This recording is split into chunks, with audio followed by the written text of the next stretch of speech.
Welcome to total network marketing skills. నా పేరు తాజుద్దీన్ బాబా షేక్. ఈరోజు నేను మీకు ఒక క్వశ్చన్ అడగాలనుకుంటున్నాను. దానికి సమాధానం మీరు కామెంట్ బాక్స్లో నాకు చెప్పండి. నేను ఖచ్చితంగా మీ కామెంట్ చదువుతాను. దాంతోపాటు ఇప్పటి వరకు ఎవరైతే మన ఛానల్ని సబ్స్క్రైబ్ చేసుకోలేదో వెంటనే సబ్స్క్రైబ్ చేసుకోండి. నోటిఫికేషన్ ఐకాన్ని ఆన్ చేసుకోండి. నేను పెట్టే ప్రతి ట్రైనింగ్ వీడియో మీకు ఇమీడియట్లీగా నోటిఫికేషన్ రూపంలో వచ్చేస్తుంది. దాంతోపాటు ఫ్యూచర్లో ఏదైతే ట్రైనింగ్స్ నేను ఫ్రీ ట్రైనింగ్స్ అవ్వచ్చు, జూమ్లో పెట్టేవి అవ్వచ్చు, ఆఫ్లైన్లో పెట్టేవి అవ్వచ్చు, వాటిలన్నిటి అప్డేట్స్ మీకు రావాలి అంటే కనుక టెలిగ్రామ్లో మన ఛానల్ని మీరు జాయిన్ చేయండి. టెలిగ్రామ్లోకి వెళ్ళి @TNMS Academy అని చెప్పేసి టైప్ చేయండి. ఈరోజు కంటెంట్లోకి వెళ్ళిపోతే మొదటి క్వశ్చన్ ఏంటంటే, మీకు ఏ కారణాలు మీరు ఈ నెట్వర్క్ మార్కెటింగ్ బిజినెస్లో ఉండేటట్టు చేస్తున్నాయి? ఒక పెన్ను, ఒక పేపర్ తీసుకొని రాయండి. ఆ రాసిన కారణాలన్నీ కూడా ఈ వీడియో కింద ఉన్న కామెంట్ బాక్స్లో మెన్షన్ చేయండి. నేను ఖచ్చితంగా ఆ కామెంట్ చూస్తాను, మీకు రిప్లై ఇస్తాను. ఎందుకు రాయమంటున్నాను అంటే, జిమ్ రాన్ ఏం చెప్తాడంటే, కారణాలు ముందు వస్తాయి, సమాధానాలు తర్వాత వస్తాయి. ఎప్పుడైతే మీకు బలమైన సరిపడినంత నమ్మకం కలిగి ఉంటారో, బలమైన కారణాలు కలిగి ఉంటారో, అప్పుడు మీరు ఈ బిజినెస్లో సక్సెస్ అవ్వడానికి ఏదైతే ధర చెల్లించాలో దాన్ని చెల్లించడానికి సిద్ధపడతారు. అదే మీరు బలహీనమైన కారణాలు కలిగి ఉండి ఆ కారణాల గురించి మీరు ఆలోచించడానికి సమయాన్ని వెచ్చించకపోతే, మీ దారిలో వచ్చే ప్రతి చిన్న అడ్డంకి కూడా మీరు దాటలేని సిచ్యువేషన్లో ఉండిపోతారు. నేను మళ్ళీ చెప్తాను, బలమైన కారణాలు కలిగి ఉంటే దేన్నైనా అధిగమించగలరు. బలహీనమైన కారణాలు కలిగి ఉంటే ప్రతి చిన్నదాన్ని కూడా మీరు అడ్డంకిగా భావించి దాన్ని మీరు అధిగమించలేరు. చాలామందిని నేను ట్రైనింగ్స్లో అడుగుతుంటాను, ఏ కారణాలు మిమ్మల్ని ఈ నెట్వర్క్ మార్కెటింగ్ బిజినెస్లో ఉండేటట్టు చేస్తున్నాయి అని అడిగినప్పుడు, చాలామంది ఈ ప్రపంచానికి నేను నా ఆపర్చునిటీ ద్వారా, నా ప్రోడక్ట్ ద్వారా సహాయపడదాం అనుకుంటున్నాను అని చాలా పెద్ద కారణాలు చెప్తూ ఉంటారు. అవి మంచివే, కాదనట్లేదు నేను. కానీ పర్సనల్ కారణాలు కూడా ఉండటం అనేది మంచి విషయమే, అదేమి చెడ్డ విషయమే కాదు. వ్యక్తిగత కారణాలు, ఫర్ ఎగ్జాంపుల్, మీకు ఒక దారి కావాలి డబ్బులు సంపాదించడానికి, మీ బిల్స్ పే చేసుకోవడానికి, మీ రెంట్ కట్టుకోవడానికి, మీ పిల్లల్ని మంచి స్కూల్లో చదివించడానికి. మీరు ఎక్కువ డబ్బులు సంపాదిస్తే, మీరు ఎప్పుడైతే ఏ వస్తువులైతే కొనలేకపోయారో, ఏదైతే బట్టలు మీరు కొనలేకపోయారో, కొనాలనుకొని ఎక్కువ కాస్ట్ ఉండి కొనలేకపోయారో, వాటిని కొనగలిగే డబ్బులు మీకు సంపాదించడానికి ఒక దారి కావాలి అనుకోండి. లేకపోతే ఒక కారు కొనుక్కోవాలనుకున్నారు, దాన్ని కొనుక్కోవడానికి మీకు దీంట్లో అవకాశం ఉంది అనేది మీకు కారణం అవ్వచ్చు. డబ్బులు ఎక్కువ సంపాదించడం అనేది కూడా ఒక కారణం ఉండొచ్చు, నో ప్రాబ్లం. దాంట్లో చెడ్డ విషయం ఏమీ లేదు. అది మీరు ఏం చేయాలనుకున్నా, ఒక రెస్టారెంట్కి వెళ్ళి మీరు ఒక కొత్త ఫుడ్ని ట్రై చేయడానికి అక్కడున్న కాస్ట్ మెనూని చూడకుండా మీరు ట్రై చేసే విధంగా మీకు ఫ్రీడమ్ కలిగించడానికి ఆ డబ్బులు అనేవి హెల్ప్ అవ్వచ్చు.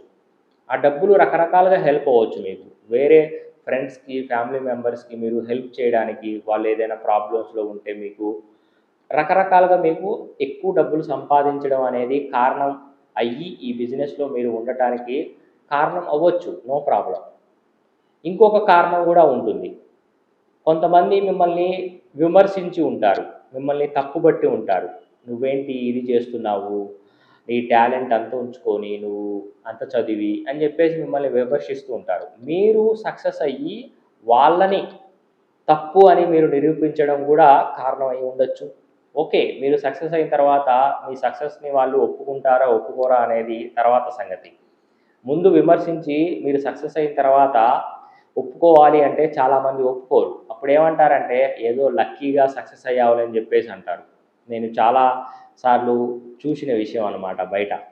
వాళ్ళు గుర్తిస్తారా గుర్తించరా, ఒప్పుకుంటారా ఒప్పుకోరా అనేది కాదు, కానీ అది మన బ్రెయిన్లో ఏమవుతుందంటే మన సక్సెస్కి కారణమవుతుందన్నమాట. ఏదైనా సిచ్యువేషన్లో మీకు ఏదైనా చెయ్యలేనిది చేయలేకపోయానే, దాన్ని చేయటానికి ఇది ఇది ఇది దీంట్లో ఉండాలి, దీంట్లో నేను చెయ్యాలి అనేది కూడా కారణం అవ్వచ్చు. ఫర్ ఎగ్జాంపుల్, నేనున్నాను, నేను ఒక విలేజ్ నుంచి బిలాంగ్ చేస్తాను.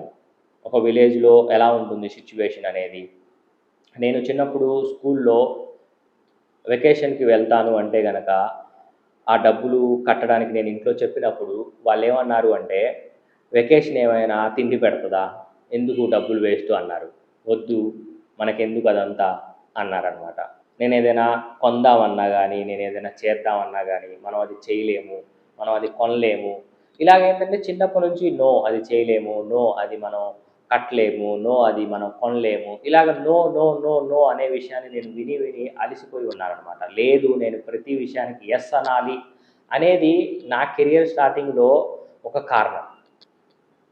ఇలాగ మీకు కారణాలనేవి ఎప్పుడైతే ఉంటాయో, మీరు ఈ బిజినెస్‌లో ఏదైతే చేయాలనుకుంటున్నారో దానికి చేయటానికి మోటివేషన్ అవుతుంది.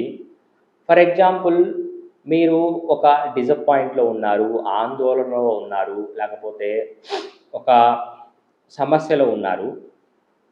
అయితే మీరు ఆ నెల ర్యాంక్ అడ్వాన్స్ అవ్వటం ద్వారా మీ ఇంట్లో ఉన్న వ్యక్తి యొక్క ఒక హెల్త్ ప్రాబ్లమ్ అవ్వచ్చు, లేకపోతే మీ ఫ్యామిలీ మెంబర్ యొక్క ఒక సమస్య అనేది తీర్చడం అనేది అక్కడ ఇంపార్టెంటు. మీ ర్యాంక్ అడ్వాన్స్‌మెంట్ మీద అదంతా డిపెండ్ అయ్యి ఉందనుకోండి. అది మీకు కారణమైనప్పుడు, మీకు చిన్న చిన్న విషయాలు అవాంతరాలుగా ఉంటాయా? ఇంట్లో కూరగాయలు తీసుకురావడం, ఇంటి పని చేయటం, లేకపోతే ఏవైతే బాధ్యతలుంటాయో ఇంట్లో చిన్న చిన్నవి డైలీవి, అవన్నీ గూడా మీకు కనపడతాయా?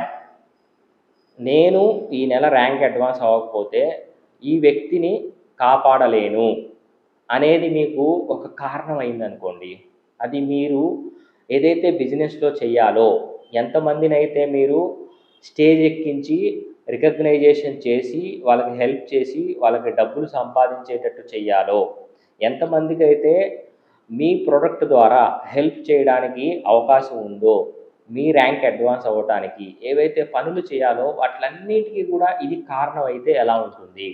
ఫర్ ఎగ్జాంపుల్, మీ ఇంట్లో వ్యక్తిని ఎవరో కిడ్నాప్ చేశారు. ఆ కిడ్నాపర్స్ ఫోన్ చేసి, "నువ్వు ఈ నెల ర్యాంక్ అడ్వాన్స్ అయితేనే ఆ వ్యక్తిని నువ్వు కాపాడగలవు" అని చెప్తే, మీరు ఎలా వర్క్ చేస్తారు? అది ఎలా కారణమవుతుంది? ఒక్కసారి మీరు ఆలోచించండి. మీకు ఇవన్నీ కనబడతాయా? ఈ అవాంతరాలన్నీ మీకు కనబడతాయా? దాని మీద మీరు వర్క్ చేయండి. పెన్ను, పేపర్ తీసుకోండి. మీకున్న కారణాలు, బలమైన కారణాలు, దాన్ని ఎంత బలంగా మీరు చేయగలిగితే అంత మంచిది. ఈ కారణాలనేవి ఏంటంటే మారిపోతూ ఉంటాయండి. నేను నా కెరియర్ స్టార్ట్ చేసినప్పుడు నా కారణాలు వేరు. రెంట్ కట్టుకోవడానికి, నా బట్టలు కొనుక్కోవడానికి, మంచి జీవితాన్ని గడపడానికి ఇవన్నీ గూడా ఉండేవి. కానీ ఇప్పుడు నేను ఈ నెట్వర్క్ మార్కెటింగ్ ట్రైనింగ్స్ ఇస్తున్నాను అంటే, వీడియోస్ చేస్తున్నాను అంటే, ఇప్పుడు వేరే నా కారణాలన్నీ గూడా. నాలాగా ఎవరైతే ఏం చేయాలో తెలియక స్ట్రగుల్ అవుతున్నారో వాళ్ళకి గైడెన్స్ ఇచ్చి ఈ బిజినెస్‌లో సక్సెస్ తీసుకురావడం అనేది నా కారణం అవ్వచ్చు. లేకపోతే ఒక వ్యక్తి స్టేజ్ మీదకి వెళ్ళి ఒక ర్యాంక్‌ని అచీవ్ చేసి రికగ్నైజేషన్ తీసుకొని, "సార్ మీ వల్లే, మీ ట్రైనింగ్స్ వల్లే నేను ఇది అచీవ్ అయ్యానని" చెప్తే అది నాకు ఎమోషనల్‌గా సాటిస్ఫాక్షన్ కలిగించే కారణం గూడా అవుతుంది. ఇప్పుడు కారణాలు వేరు. ఆ కారణాలనేవి మారిపోతూ ఉంటాయన్నమాట. మీరు ఎప్పటికప్పుడు మీరు ముందుకు వెళ్ళటానికి మీ కారణాలని మీరు రాసుకొని వాటిని బలంగా పెట్టుకోండి. ఇలాంటి ట్రైనింగ్ అప్డేట్స్ మీకు కంటిన్యూగా రావాలి అనుకుంటే గనక ఇప్పుడే యూట్యూబ్ ఛానల్ని సబ్స్క్రైబ్ చేసుకోండి. నేను వీడియో అప్లోడ్ చేసిన వెంటనే మీకు నోటిఫికేషన్ ద్వారా వచ్చి మీరు దాన్ని నేర్చుకొని వెంటనే ఇంప్లిమెంటేషన్ చేసుకోవాలి, లేట్ అవ్వకూడదు అనుకుంటే గనక నోటిఫికేషన్ ఐకాన్ని ఆన్ చేసుకోండి. ఈ వీడియో మీకు నచ్చితే లైక్ చేయండి. ఈ వీడియోలో మీకు నచ్చిన పాయింట్ని కామెంట్ చేయండి. మీలాగా ఎవరైతే నెట్వర్క్ మార్కెటింగ్ బిజినెస్ చేస్తున్నారో, లేకపోతే మీ టీమ్ మెంబర్స్ ఎవరైతే ఉన్నారో వాళ్ళకి ఈ వీడియోలో ఉన్న కంటెంట్ నచ్చుతుంది అనుకుంటే షేర్ చేయండి.